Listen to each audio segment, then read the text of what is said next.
Basic Workspace. Let's take a look at the main components of the BrainWave workspace. This is the main menu where you can start new recording sessions and load previously saved files. Here you can change the behavior of your cursor. The windows here allow you to modify different properties of your experiment. And this large space is for loading and viewing your experiments. Let's open an experiment.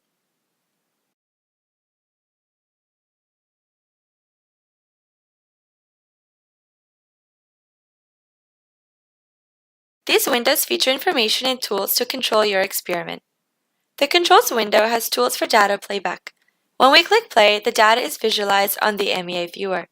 When we click stop, the playback is paused. The Source window here shows the location of your data files. The Timeline window at the bottom shows the duration of the experiment and the current time position. When we open a second experiment, it will load in a second tab. You can now switch between experiments by clicking on their corresponding tabs. The information in the windows also changes based on the selected experiment. BrainWave is equipped with more windows than those you see at the first launch. You can change which windows are shown by going to the Window menu. Here, for instance, we've hidden the Destination window and made the Channel Grouping window appear.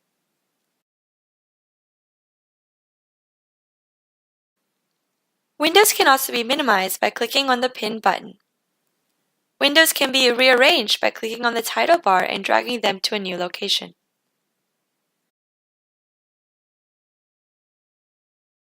Windows can also float or be docked onto the workspace by clicking these overlay icons. BrainWave has some preset workspaces on the top right of the toolbar.